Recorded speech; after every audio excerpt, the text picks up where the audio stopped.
Spirit fingers. It's a moment. It's a moment. We've been trying to do this since February. Okay? Yes. Since February. That's crazy. Beth Niernberg, welcome to the Further Forward podcast, finally. Hello, my love. It's nice to have you. It's nice to be here. Thank you. Thank you. This is going to be a different convo than so many of the other ones. You are not coming on this podcast to sell us anything. It's more about the life lessons and the identity lessons that we're going to take from you than something we might purchase from you or something that we might, maybe one day we might purchase something from you. I don't know, but it's not that kind of, No. I'm on a press circuit kind of podcast. No. I can't imagine me being that person, but what I do for a living and who I am in the world is just like offering my experience up as a template to take what you want and leave what you don't need. Yeah. Because I think life is better when we share and learn from each other. Agree. Fully agree. Yeah. You are one of those people that I think, I try to really pay attention to what people are doing and where people are thriving and where people are fucking up, because I feel, because my dad died before 50 and I'm almost 40, I feel very much is it pressure? It's like a little bit of pressure, but also a little bit of just, I don't know what the other word is. I don't want to waste time. It's a knowing. It's a knowing. Like, can I just make better mistakes? Can I just really pay attention to the people around me? Like, what is for me in this moment? Why is this person my friend? Why is this person in my life? What are they meant to show me? What can I take from that? Can I fucking pay attention and really actually take something from it? Yes. You're one of those people. But I feel the same way about you. Like, there may be like a stark age difference, but I feel like I learn from you every day. Thank you. So in the way you move, like in the way I love you, in the way we're friends, in the way you mother, but also like your multiple professional identities, like bring stuff to my life. Like, I don't know if I would physically be who I am without you. For sure. That part is, I can't even wait to talk about the health and fitness, because me training you in your stable like so long ago, pre-COVID, to watching you at Jet now is like literally everything you could hope for as a friend, as a trainer, as a, I feel so lucky to have figured things out when I did. Yeah. It's much easier to turn things around in your 50s than it is in your 80s. Amen. And like being motivated by watching, being in the sandwich generation and watching your parents age in a way that I have no interest in that. Yeah. And really just deciding. And the visual motivation for me literally is I can see myself as though I'm behind myself on a beach holding my grandchildren's hands. That's my motivation for literally everything I do physically, to be that person that can like swoop in and pick up my grandchildren and go to the beach and not have my kids be like, oh, is mom like mobile enough to do that? I never had that in my parents. My kids didn't have that in their grandparents. And so that's absolutely, I want to be able to run after Zion 10 years from now. And that wasn't always possible for me. Yeah. It's really possible right now. We see it. We're in it. Yeah. And you do swoop down and pick his heavy ass up. Like you literally did 2 weeks ago. Yeah. in a way that you couldn't have 5 years ago. For sure. And it lives in my body in a way that it doesn't live in my mind, if that makes sense. Like, No, I say think your more. body is capable of doing things. Like, I have put in so much work physically, but when you live your life in a certain kind of body, it takes a really long time for your brain to catch up. When I get on the scale, I expect it to be the weight I started at. I had to go into my Whoop and update that I was 97 pounds lighter than it thought I was.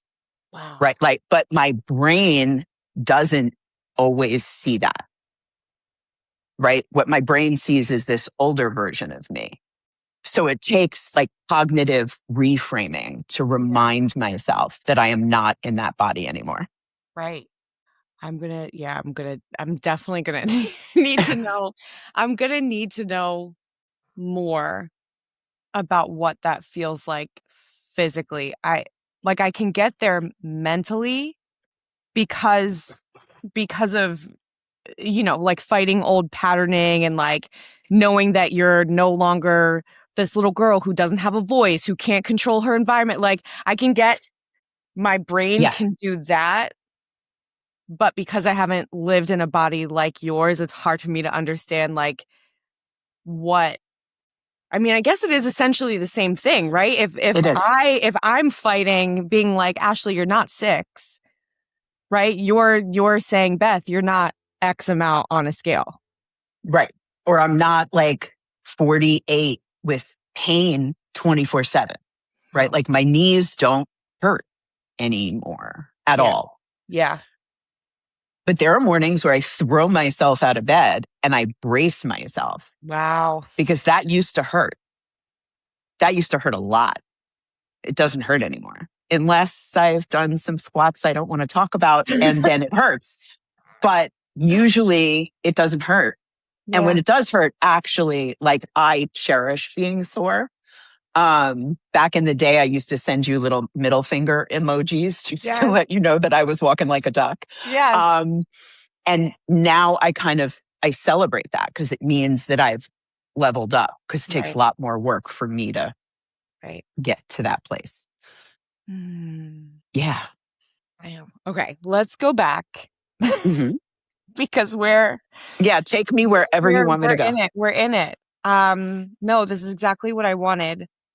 But I do typically, I mean, we're like 8 minutes in now, but I do typically start the podcast the same in like minute 2. Yep. So we're going to go back to minute 2. Go. Who are you and how are you? Oh boy. Who Mm-hmm. am I? Who I are you? am so many things. I am a 60-year-old New York Jewish Boston dwelling mother of 3 adults that I cherish and adore. I, up until very recently, have been a daughter of declining parents. For 7 years, I had at least 1 or 2 parents in sharp decline. So that was a huge part of my identity, not an enjoyable one. Um, I am a friend. I'm a godmother. I would say I'm an auntie, but I'm really a tia, which my people would say is very different. And I believe it's different. A tia is a different thing. And I cherish being a tia. That's like one of my favorite roles. Um, I can occasionally say I'm an artist. I make mosaics. It brings me a lot of peace and joy. Mm-hmm. Um, but I can say at 60, I'm a fucking athlete. I am an Amen. athlete. I am an athlete. It has taken me 60 years to say I'm an athlete without a doubt. And that feels so Wow. good because I worked every minute for that to feel like to me, to be able to internalize that identity is like the greatest work of my life the last few years, Yeah. for sure. Yeah. And how are So you? that's who I am. How am I? I am living in a banana pants world. Um, I am a frustrated Celtics fan. So I'm mad. Um, I am paying attention to the fact that I don't have a sick or dying parent and the freedom, the like mantle that's been lifted from my shoulders. I miss my father every day. I can't really talk about it or I'll cry, Yeah. but not feeling like I have to have a black dress packed in my car with an extra phone charger and like the ability to get to the airport on a dime is amazing. Yeah. You're you're adopted, and all four people involved in your birth and raising are gone. You are going to make me cry. I'm sorry. Yeah, that's okay. I'm a crier. It's fine. What have you learned? Like, how are you how are you liberated? But what have you learned? Ugh.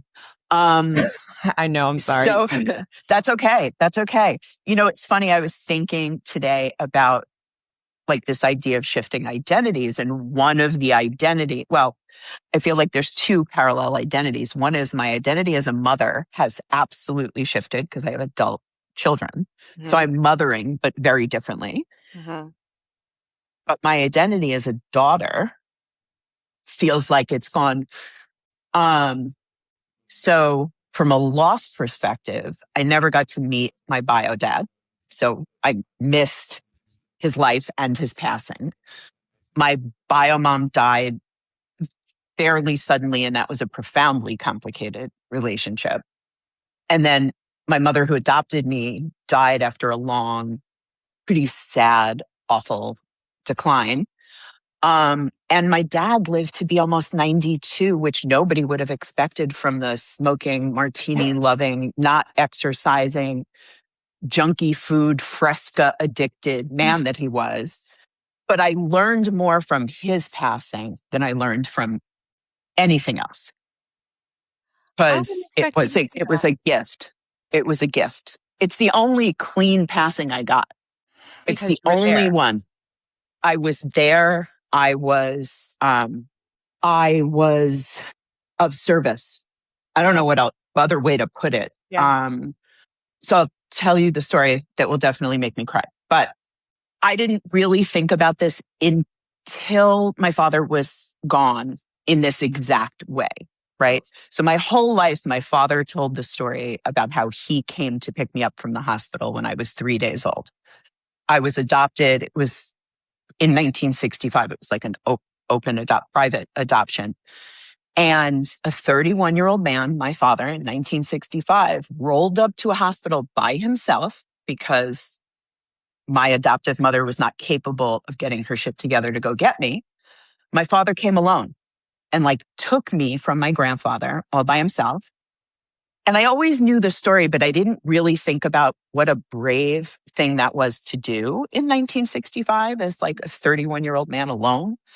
Um, and the way my father used to tell the story, it was always like he always emphasized that I was 3 days old. And so in his last couple of weeks, I flew my kids out to see him one last time, and he was not well. He was in and out a lot. And he was sitting in a recliner completely asleep. And we were all in the living room. And all of a sudden, out of nowhere, he looked up and went, and we were all like, what does he need? Like, what's happening? And he's holding up three fingers. And we were all very quizzically like, what's going on? And he looked up and he went, 3 days. I was a mess. But it was like he was mostly gone. And that was the thing he was thinking about. So that killed me. When he was dying, the hospice nurse called me and said, you should come. Got on a plane and spent 3 days just holding his hand. So the three is really kind of a big deal for me. It feels profound in ways I think I'll be dealing with for a long time. Um, But it was such a gift for me to be able to hold his hand and be with him while it all kind of fell away. Which is why I feel like his passing was a gift to me, because I got to be in it with him. And I still feel very fortunate. Like, hospice people are otherworldly. They're like nothing else. And so, like, in tandem with missing him every day and not knowing where to put that identity, right, of daughter Right. and caregiver, Right. um, I also like got to be a helper in a way that felt really important to me. So I don't know if that answers your question, but yeah. Of course it does. Thank you for sharing that and your dad with us. Yeah, he was a good one. For the people, who, I mean, really, you could be any age, it doesn't matter. But for the people who are, either already caretaking parents who are not well or who may decline quickly because of this or that thing, do you have any advice about the fear or the loss or how do people get through? You said 7 years. Like, I want people to hear, like, just as your friend, just getting text messages at random times being like, I'm getting on a plane to here. I have to go here.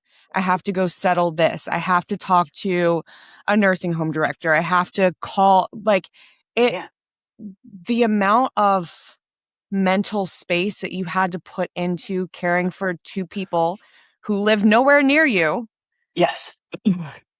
on top of everything else that you had to do, on top of everything else that was happening in the world.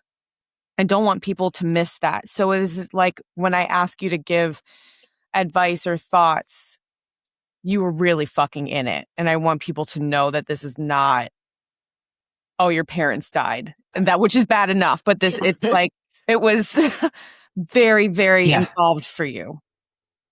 for sure. So I probably have buckets of advice, and that could be a separate podcast entirely, but I'll say a few things. One is trigger hospice as early as you can, Wow. because they'll support you and take care of you and love your people and know things that you could never know. And that's such a gift to like have someone hold you through all of that. And that is really what hospice does. Don't be afraid of it. People are afraid of hospice. Yeah. Don't be afraid of it. It's an incredibly magical group of people. They're otherworldly. So don't be afraid to trigger hospice. Say every single thing. Say it. Have the conversation no matter how hard it is. Ask the question no matter how afraid you are of the answer. Say it all. One of the most beautiful aspects of my father's passing is there was nothing left on the table. I said everything. I asked every question. Of course, once he was gone, I was like, oh, I don't even know what the beginning of that story was. Shit. Like I did, but I mean like the deeply emotional schmutz that when, so when the person passes, they're gone. They're at peace. They're not worried about the bits and pieces, but you are. Like you're left with the, did I say, did he know? What did I need? Did I get all those things? And there was nothing left on the table between him and I. It was so good and so clean and so clear. And I feel like that was such a gift that I gave myself. Yeah. Like nobody gave me that. My father was not deeply spiritual, thoughtful, emotionally thoughtful man. Like he told me he loved me all the time, but like he wasn't a thinker that way. And so he wouldn't have cleared the table, but he allowed me to clear the table. Right? Like we had conversations and talked about things and processed things. And he had a daughter he didn't know what to do with. Like I presented so much complexity to him in a way that he could never have seen coming. And he rose to the occasion every time. Like never blinked. Yeah. Yeah. Yeah. So like leave it all on the table. Say all the things. Yeah. Take all the minutes and do what you have to do to not be afraid of their death. In that moment, it was like the most present I've ever been for anything. And I'm so grateful for Yeah. that. Yeah. And not everybody gets that chance. No. Not everybody gets to do that. And there's like variables that make it complicated, right? I was Right. adopted. I had like known birth parents. I was an only child for the first 11 years of my life. So, there's so many layers. I'm 11 and 17 years younger than my brothers from his second marriage. So like there's all of these threads in the tapestry that make my experience very specific to me. But I think the experiences that I had are like fairly universal. Would you advise, as a therapist, to say everything anyway? I mean, I know what I'm asking is complicated and I won't be doing it, but but it does come to mind, right? Because like you said, you may not be lucky enough to have those final moments or to ask those questions about Yeah. I don't know. It's interesting to watch the world in so many ways become more shallow because of social, Mhm. even though we're more connected, because there's, I don't know, like the connection of where you come from is not as present For sure. anymore. Because it's all little sound bites. It's all little sound bites. And Right. because we do disconnect ourselves from people, sometimes unintentionally. Maybe you live in a different city or whatever. Sometimes intentionally you're trying to set boundaries or you're estranged from family members. But to your point, once people die, they're gone. And there's no one to ask these questions. I have one relative. She's a great aunt and she was married to my great uncle. So she's also not even a blood relative, but she's Right. the last person, literally the last one on my dad's side that I can, and she's 87. She's the only person that's left to be like, do you have this recipe? Or do you Right. remember that thing? Or why was the family covering this up? Like it, Right. and I'm just like, oh my gosh. You don't think about it when you're younger because you think everybody's just going to be Right. around forever. Right. But there's no one to ask anything of anymore. Right.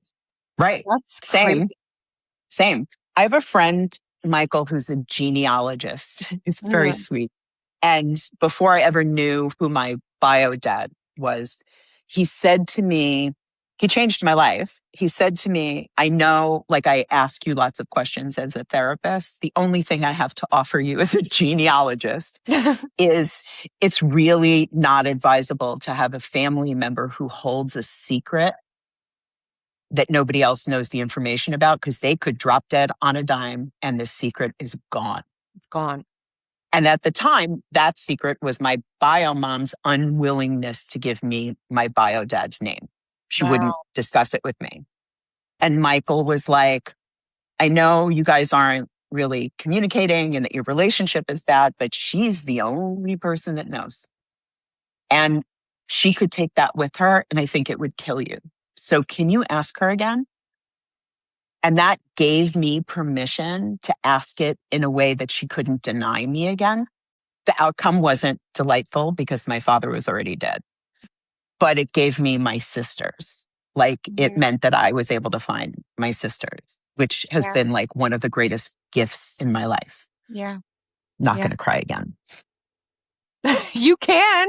But when I asked the question, I asked it in a way that made it clear no was not an answer I was going to accept.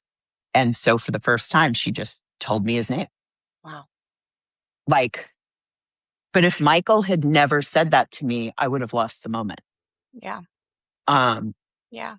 and so, yeah, I would say, like, if there are things you need to know, or not even need to know, just want to know, Right. or be in the presence of someone that was in the presence of the person that you love, like, go do it. Yeah. Even if they're old, like, go Yeah. it. Someone may have a story that you've never heard, or a picture you never saw, or a thing, Yeah. do it.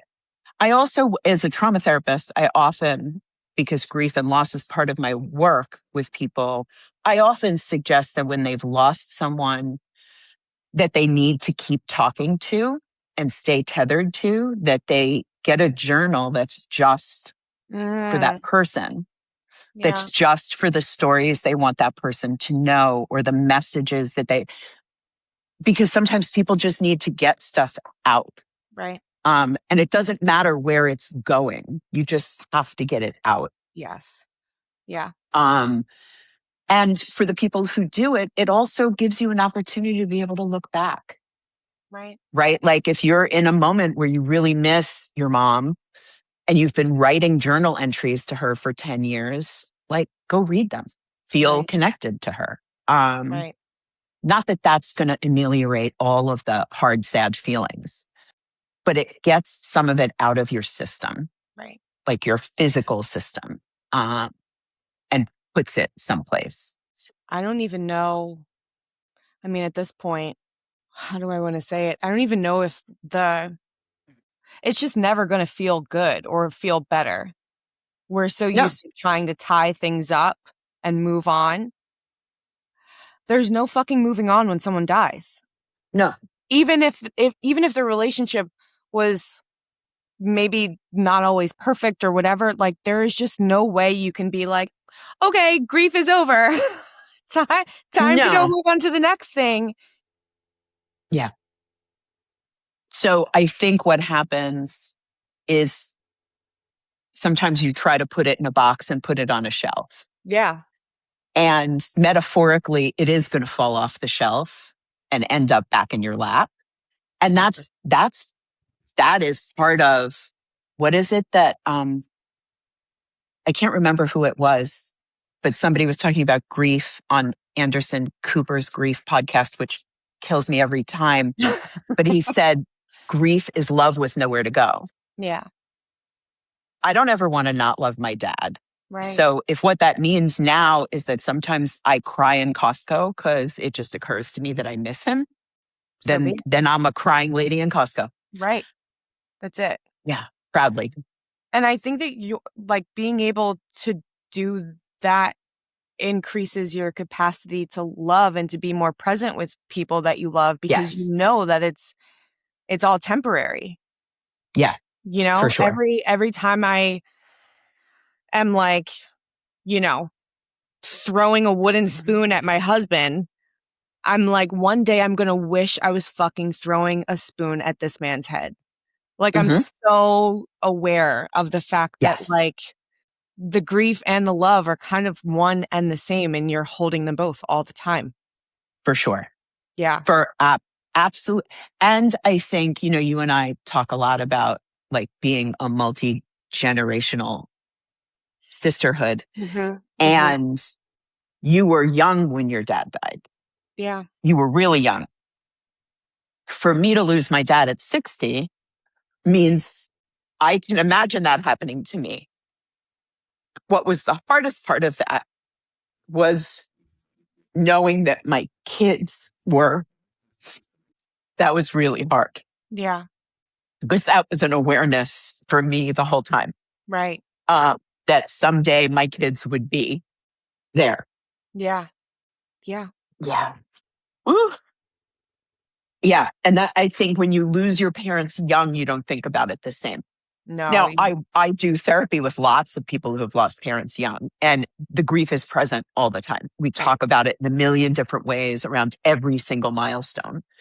And for a lot of people, it feels like a march toward the age that their parent was. My father thought his father died when he was 56. He was really 58, but my father had a total midlife crisis Yeah, I when bet. he turned 56 and became like a completely fucked up version of himself because he was 100% sure he was about to die Wow. because he watched his father die. And so he marched toward that date, like throwing caution to the wind because he was like, I'm about to drop dead. Wow. He ended up living to be almost 92, 38 years I know. longer than he thought he was going to live with never a healthy habit in his life. But like he was sure his life was over Yeah. at 56 and he got all this extra time. Right. So I think for people who lose a parent young, it has different metrics and different impact. Yes. Yes. And for people who are older, when their parents pass, there's that, ooh, what does this mean for my longevity? I'm adopted, Right. so it's all confusing. But Yeah. what Yeah. does it mean for my longevity? And what do I want when like every one of my friends my age is talking about what we want Right. for the next 10, 15, 20, 25 years. Do we want to be here for 25 years? Where do we want to be living? What is the commune of, you know, the coven look like when I'm living somewhere in a beach community with my friends in little houses Yeah. and not in a nursing home where I have no agency, Right. right? So it really, the grief is the grief. It just looks different at different ages. Go there with me, because if everything works out, just like, you know, I want you to live forever and die in your sleep, like in The Notebook, right? Like no pain, no anything. Mm-hmm. But even thinking about that, you have more life behind you than ahead of you at 60. Mm-hmm. Unless you're out here about to like break a record, which I hold space for. You might But yeah, be at like a midway point. We don't know. I don't know that I want that. I don't think I would either. I But don't want to you be a never know. walking cadaver, You but never yeah. know. Um, but like, I don't know. I guess with that, with everything we just talked about, and you at the very beginning calling yourself an athlete, like take me to health. Take me to how you're you said the word longevity, but I'm also just thinking, what am I thinking? What are the words I want to use? Okay. I only know you because of boutique fitness, group fitness in the first place. Mm-hmm. And it has its own, for better, for worse, energy and like whatever Mm-hmm. around it, right? Yep. But I think for you, even though that may be where you started, at least where I met you, Mm-hmm. that's not where you are right now. You've kind of redesigned how your body looks, moves about the world, how you find community in those spaces, how you found strength, all that stuff. Mm-hmm. So going into this second part of your life, like what are your, I don't even know what I'm fucking trying to add. How are you managing health? What are your health philosophies? What are your Yeah. non-negotiables? Yeah. Yeah. No, so I would say an homage to boutique fitness is that I have people in my life like you that I love deep and wide that I wouldn't know if it weren't for that. 100%. Right? Like so many people, you, Lauren, Susan, Anne Marie, Robin, like there's so many people in my life that I would never have met. Right.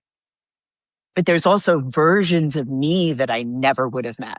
4 or 5 days a week, getting up at 5:30 in the morning to go cry in a room in the dark with my friends and hold hands and like go through all these life milestones with in this dark room with candles with somebody yelling from a platform. Like it sounds crazy. And Sounds yet crazy. I discovered a version of myself that Mm, was the beginning of the me that I am now.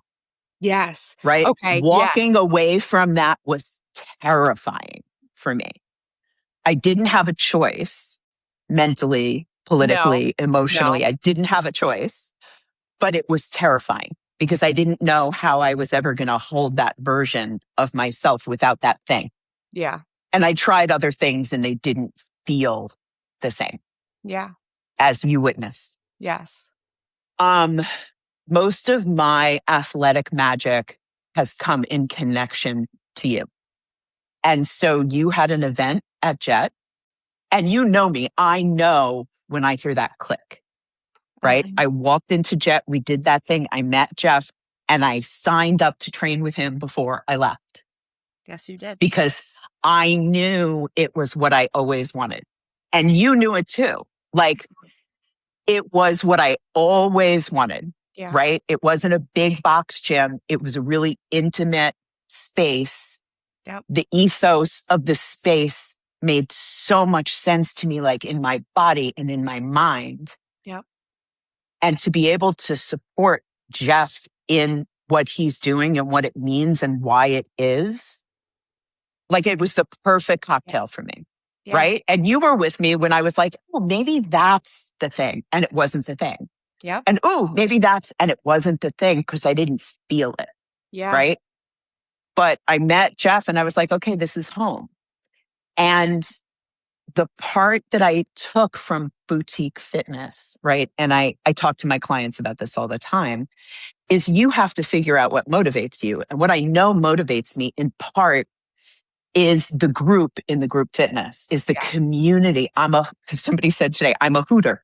Yes, you need are. to cheer. I need to cheer for people. It makes me so happy to share a fitness space with people. Yes. And my gym crush came to me because of you. Like, she and I are in the same space because we both know you. Like, that's how that happened. Yeah. That's one of those social media magical things, because she saw, because of my tether to you, the joy I found in that space. Right. And we shared space this morning, and it was like, it's just always so good because we can love each other from across the gym. Yeah. And so I think for me, like, figuring out that I could do individual fitness and wellness for myself in a group setting where I wasn't necessarily in the group. Yeah. If that makes sense. It was just all the people that were there that was the secret sauce. Yes. And the Jet part of my fitness journey was like the last like 35 pounds of my weight loss, which the weight loss is secondary to the muscle gain, to the way I feel about myself. Yeah. I posted something this morning. I was doing thrusters with a barbell that I've never done before. And Jeff recorded them, and I was like, oh shit, I have obliques. I was like, your girl has obliques. Like, amazing.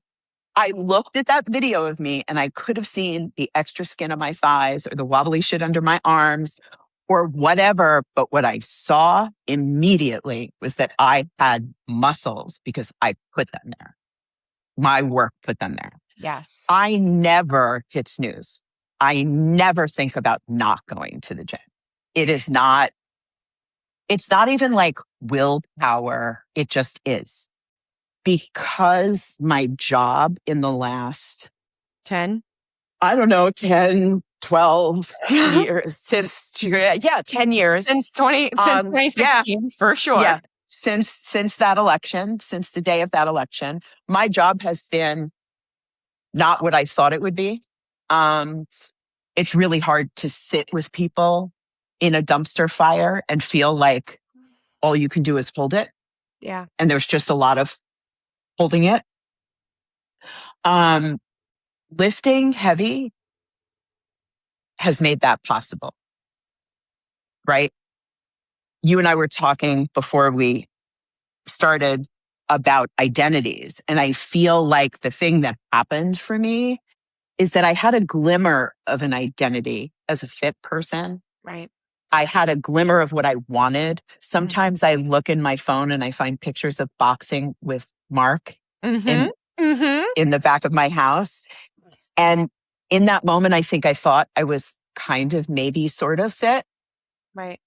I wasn't. I was that version of fit. But that version, 100%. Yeah, it was that version of fit. But now I'm like a very different version of fit. When I send Jeff a video of someone powerlifting in a competition, and he's like, yeah, you can do that. I'm like, oh, okay. when I sent out the message, will you please do a high rocks with me? And I dragged 3 people I love into doing something completely wild with me. And I'm going to do it again. Like that's the identity shift. Like I lost my identity as a daughter. I shifted my identity as a mom, but I grew an identity as an athlete. Right. And it affects how I see my aging. It affects what I know I'm capable of on any given day. It affects how I feel in clothes and what I let myself buy and Right. how I see my body. Living in a bigger body my whole life. This is a wild ride. Right. Like it's just inexplicable, really, for me still. But I think part of the aging, part of things for women my age is like, don't hold on like a koala bear to an identity that's shifting because it's only going to make you sad and feel bad. Recognize it's developmentally appropriate for that to shift. Right. And seek out new identities. Sometimes you have to borrow that identity from another person to try it on, right? It's like when I tell parents, let your kid go to camp, sleepaway camp, particularly, because they get to try on all these identities that they would never try on at home. I think for someone my age, particularly women, they start to believe that all that's left for them is losing identities. And that just leads to misery. And so it is incumbent upon you as the human to actively cultivate new identities. It is not a passive process. You have to put yourself in an identity and try it on and see how it feels, right? This Right. feels amazing. This feels amazing. It feels solid. It feels like I have agency. It feels mentally and physically and emotionally really good. But I made the choice. Right. It didn't happen to me. I chose it. And I think that it's happening to me becomes a way that people live in the last third of their life that makes that kind of sad. And it Does make doesn't sense. have to be that way. I'm not winding down. I'm winding up. It's an active choice every day. I hear a couple of things. Like one, it was your intuition when you were in jet, which we all feel. I feel like half of what I talk about on this podcast and other places is like you have to be able to slow down, to pause, to hear what you think was happening Uh-huh. in your channel, like in your own channel, but Because, also yeah. your channel to God or whatever you think of as like bigger than Or you, your channel to yourself. right? Like, like you have to, Yeah. because we're all always looking at other people and what they're doing. And so Yes. there's like that inner knowing that you felt while you were there.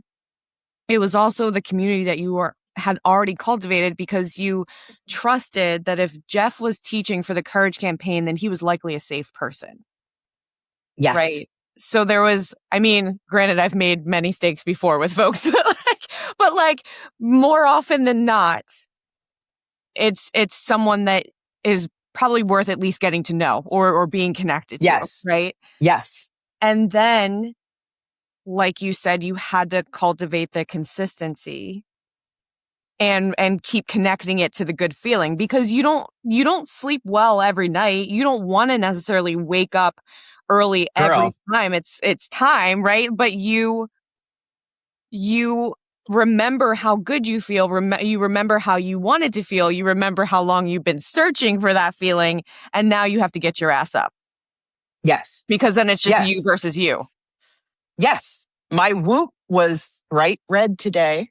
I was 28% recovered and Yikes. I went and lifted anyway. Yeah. Um, so like this is an example of me like trying to think about my health and wellness differently, trying to understand my body and my metrics. I started running this year. Even when I say that, I Yeah. but You like everything you really do. last August 7th, I ran a quarter of a mile at a track and cried for a half an hour because it felt terrible. I wanted to die. And I was like, well, maybe High Rocks was a mistake, right? Like, yeah. And now my short run's a 5K. Like, that's mind blowing to me, right? I have lived my life as a Clydesdale, not a sprinter. So that's wacky to me. Yeah. But I think you're right about the intuition. I am someone who pays a lot of attention to what I'm feeling in my body and what I know to be true. I think I've spent a whole lot of years like learning to be at peace with knowing things and not pretending. I think we spend a lot of time pretending we don't know things that we know. And it takes so much work, especially as women, but as intuitive, connected women, I think it takes work to undo all the shit people have told us. Yes. And the ways that the system gaslights us as women that our knowing is not knowing. Right. And I'm sorry, the knowing is the knowing. The knowing is the knowing. And you do yourself such a disservice not doing that part of the work, right? You can process things that happen to you in relationships that you have and all of those things. But if you don't actually spend some time understanding what your internal knowing is, you're missing this whole piece of yourself. And I think for some people, they're like, that's too woo-woo for me. Okay, if that's what you need to make it in order to reject it, that's fine. Fine. I would rather spend this next part of my life being centered in my knowing. Yeah. And not waiting for someone else to tell me shit that I already know. And I can say that the greatest impact for me in the last 10 years, the best part of 50 to 60 is giving fewer fucks and not giving it all away. Yeah. Like not worrying so much about what other people need and being like, yeah, you know, you are not actually my person. So I'm not going to spend any more time and energy shoveling shit in that direction because I'm not getting my needs met. Right. Right. It takes a long time to do that. It's but almost like, yeah.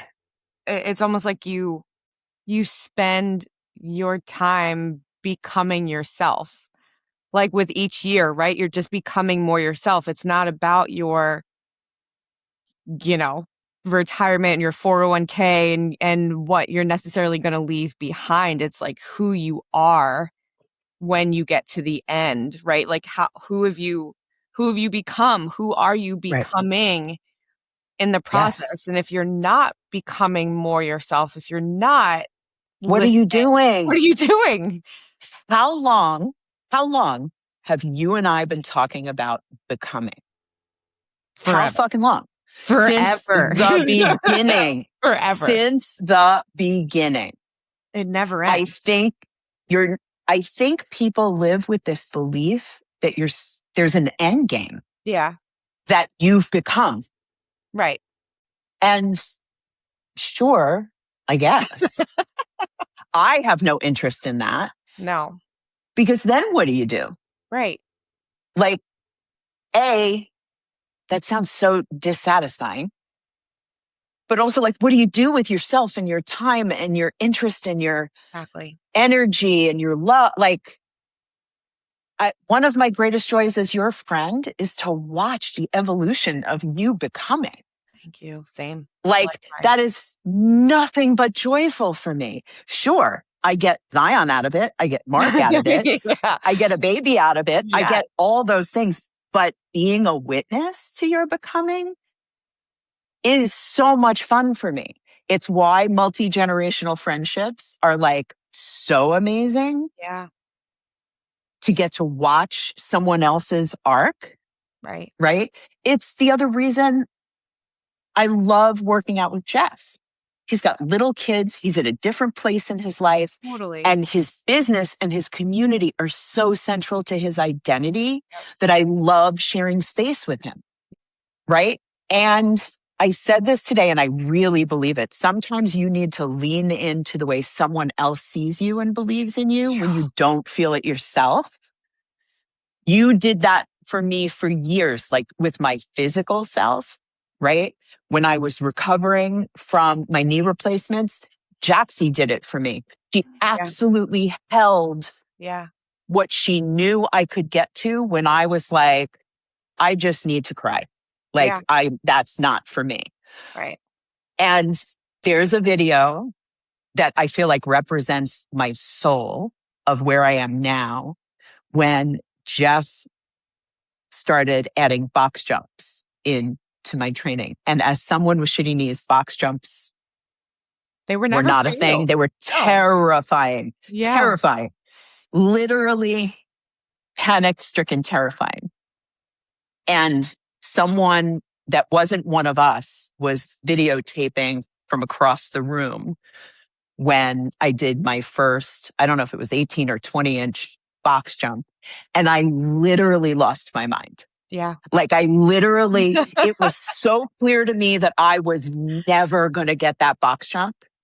And so I exploded. I did a happy dance. I exploded.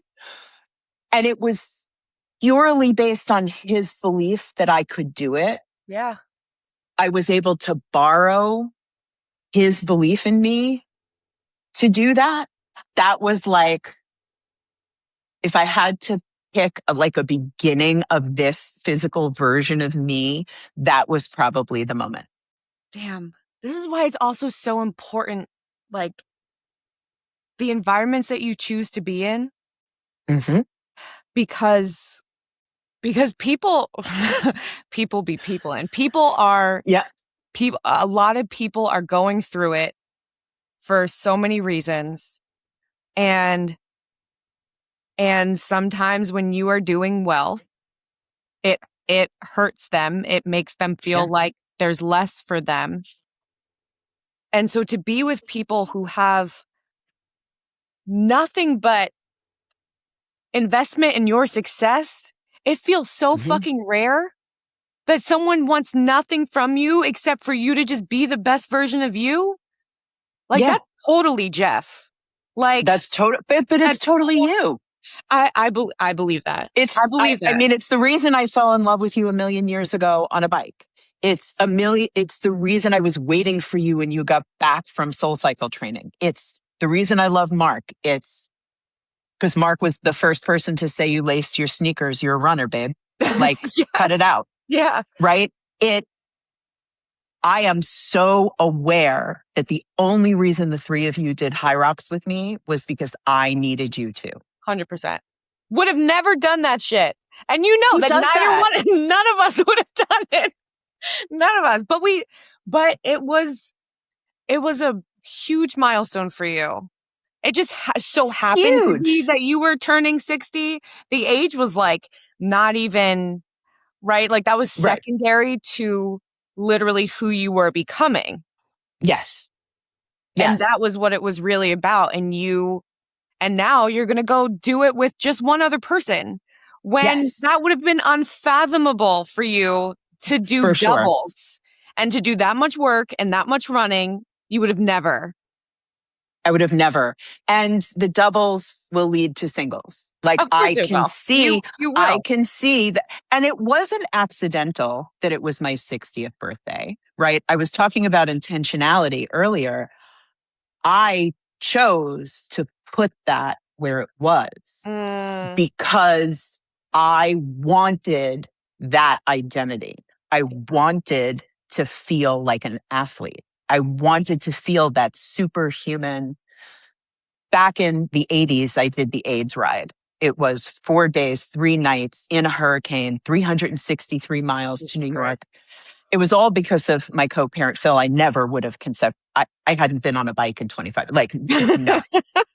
But the only thing that has supplanted the superhuman way that ride made me feel when I was birthing children and didn't think I could have one more contraction or one more C-section or one more moment. I remembered that I rode my ass to New York on a bicycle and that meant I could do anything. High rocks is the first thing to supplant that in my mind. And so it was a choice for me to place myself in that way because it made me feel like there was nothing I couldn't do. It's a choice. And I think people, as they're aging, feel like there's a long list of things they can't do, right, or they shouldn't do. People say to me all the time, "Oh, you have replaced knees. You shouldn't run." Go away. Just go away. Just go away. So I feel like if I leave something for the listeners today, it's like be intentional and place yourself in ways that will change you for the better. It's so profound and yet not.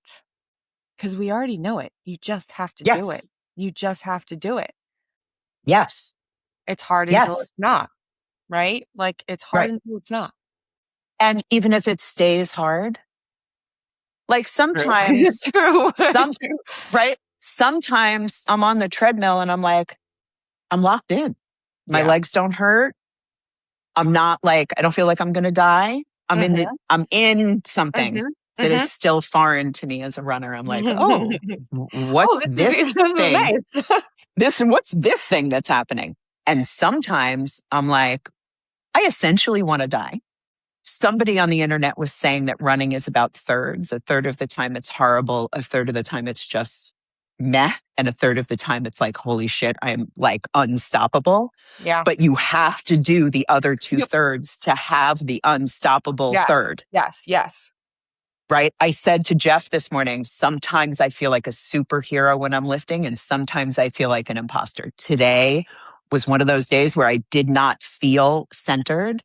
And Jeff was like, your output is not different. Right. You're thinking something, but your body is not following it up. Right. There was nothing I didn't finish, no rep I left on the table. Right. But mentally, I felt like I was having my ass handed to me in not a good way. That's part of getting to have that day where you do the box jump and you feel that's it, like Wonder Woman, right? And I think it's a metaphor for life. People think you get the final third without doing the first two. Girl. People want to believe that there's no discomfort and that it serves no purpose. And that's so not true. Life is uncomfortable. Growth is uncomfortable. Love is uncomfortable. You get moments in between the discomfort that are glorious and joyful. But then there's other moments that are like, dear God, what am I doing here? That's 100% the metaphor for how I see life and where people get lost is this idea that it's not supposed to be uncomfortable. Yep. You gotta stop giving up before you get to the good part, you know? And you've got to believe there is a good part. You gotta believe there is a good part. You gotta believe there is a good part. Yeah. Right? There's something motivating you to finish writing. 100%. Right? There is something deep inside you, or maybe not even that deep. Maybe it's up here. I don't know. It's so but deep. It's so deep. So deep. But it's motivating you to metaphorically put pen to paper in ways that are so much work and so much challenge and so much sacrifice. For no money. For no money. I have a baby coming and I'm like, hi, husband, I'm going to now take on this other thing that's not going to make money. Hold on, please. Maybe one day I will. Like, right. Thank you so much. But my soul needs to do this. But I mean, I'm lucky I married who I married because there's a lot of men who would be like, you're insane. Go get a job. And you would never be married to that man. So I would never. That would be silly. I was, and clearly I'm divorced for a reason. So, but like, yeah, Yeah. And I'm not letting myself off the hook. There's a lot of things that I will quit. There's a lot of things that I will walk away from. But telling this story about me and my dad, it will fucking exist, period. Like, we will be holding a book in our hands at some point if it is the last thing I do on this earth. Like, I am speaking it into existence. I could cry because I will Same. be standing there with that book in my hand. So you are engaging in birthing two different things right now, 100%. Yeah. right? Like maybe multitudes of things, but like the two clearest things are another baby and this book, Yeah. because something in you knows that needs to happen. And I think that's that intuition, that listening, that knowing, that becoming, that if you can quiet the noise for a minute, I think it's not about meditation or No. breath work or No. anything like that. No. It's just, I used to be an extroverted extrovert, like Really? guns blasting. COVID changed me. Wow. COVID made me much more of an introverted extrovert. Hmm. And I now err on the side of spending time with myself, Yeah. which in my 30s never would have happened. Wow. Wow. Okay. Never would have happened. But I choose me now Hmm. in a way that I don't know if it was the freedom to make the choice or I don't know, but something about it changed my relationship with myself that is remarkable. And like, I see it. It's Right. not like just a passive thing. And it makes me so happy. I love my own company. It's not that I didn't before, but I for sure love it more now. Yeah. Yeah. Being 60 is really fucking cool It seems cool. if you let it be. I watch you and I'm not afraid. There's some I, people I if look at that I'm like, oh, wouldn't want to be you, but you're just not that. You're like, you've just stepped into a new universe, one that you've created, you know, For sure. I literally. went to a rave last weekend. Yeah, I went to a rave. you went to a review. Banana pants. I was 30 years older than everybody in the building Your kids love or hanging under the out with bridge. you. I'm very lucky. Your adult children love hanging out with you. Like, if I think about my 5 closest friends, ain't none of us trying to hang out with our moms. Like, not one. I Okay. I am I am so everybody says, "Oh my God, are you ready? They're going to be gone. Are you ready?" There was this guy on Instagram recently who said that when you graduate, I don't know if it was from high school or college, you see your parents on average 53 times before they die. I was like, "Who the Wow. fuck are your parents, dude? I know. Like, who are your Yeah. parents? What?" That's not your experience at all. My kids are like, "I saw you 52 times last month." Yeah. Right? So you grieve the end of their childhood. You Yeah. let that go. You see it for what it is. You cherish it. You put it in that little box that you hold on to. But meeting your children as adults is so joyful and lovely. It's so joyful and lovely. And I feel like so many people miss it Yeah. because they're so stuck in who their kids used to be that they can't just fall in love with them again as adults. Like, really, my greatest joy in life is meeting my kids as adults. That's what it looks like from the outside. So much That's what fun. it looks like. So much fun. Yeah. All 3 of them. And my kids could not be more different, right? Like, you know, Yeah. but Yeah. each of them brings some like level of joy to me as an adult, and watching them become is like no other drug that I know of. It's so much fun. I wish that for all of us who are raising children right now, that we, like, this is what I mean. Like, when I take in these lessons from you, like, this is a big one too, right? That there, it doesn't have to be the way it was for me or the way it was It's not for, an ending. It's a not an ending. beginning. Yes. It Yeah. doesn't. My friend Vivian told me I would fall in love with my kids as an adult, and she was right. recently I had this interaction with Susan, who you know is like a bundle of joy and love. Yes. And she posted a picture from one of her kids calling her for sunset at the Eiffel Tower. And literally 2 days before that, Oliver called me from the Eiffel Tower to watch the sunset. Stop it. And I was just like, and there it is. And there it is. And there it is. Because she loves in a way that I understand so deeply. Mm-hmm. And the fact that she's like, that her son was like, my mom needs to see this. Yeah. And my human was like, my mom lives for a sunset. And so I'm going to call her from the top of the Eiffel Tower so she can watch it with me. Like, what else could you want?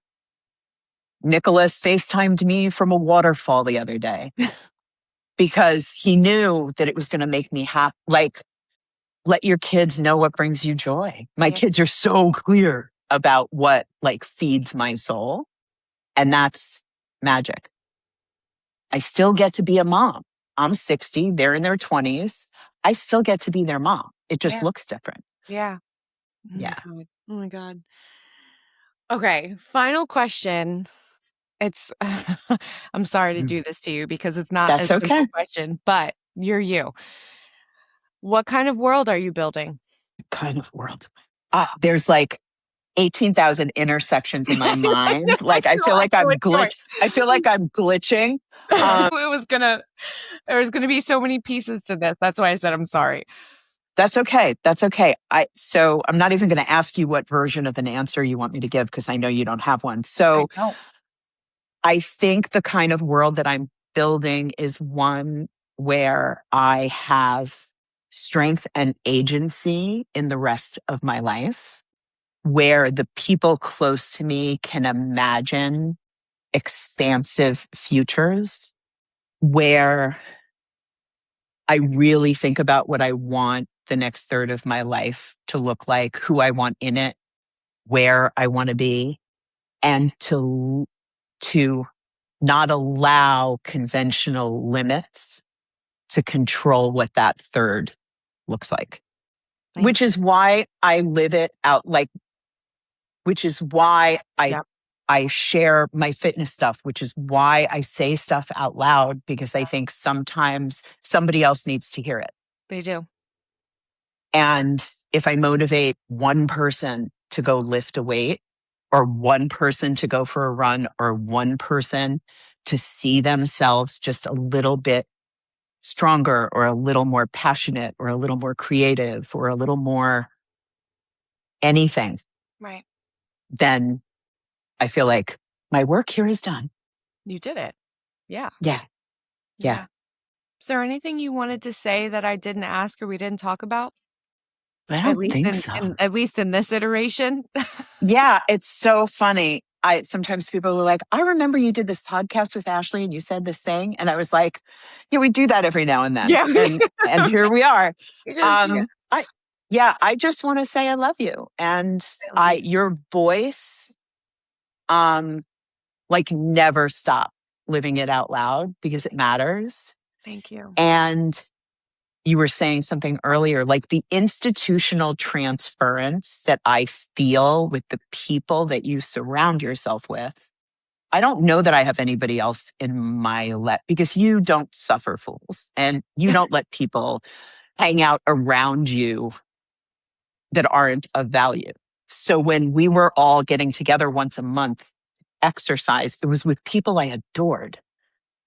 Right. And so the fact that I love Jet and Jet came through you, and that I love Liz and she's my gym bestie and it came through you, like, none of that is surprising to me.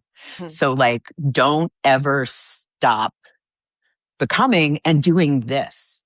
Thank you. Because it matters. Thank you. I really, really thank you. Receive that. I appreciate that. I hear that. And finally, like, fucking own it. Yeah. Everybody's not me. Everybody doesn't bring what I bring. And it took me a long time to be like, oh yeah, that's like the magic. You're not supposed to be like everyone else. You know, everybody, the other people have their own stuff that you don't have. And that's the gift. The person that introduced us, the only magic they held in my life was introducing me to you. 150%.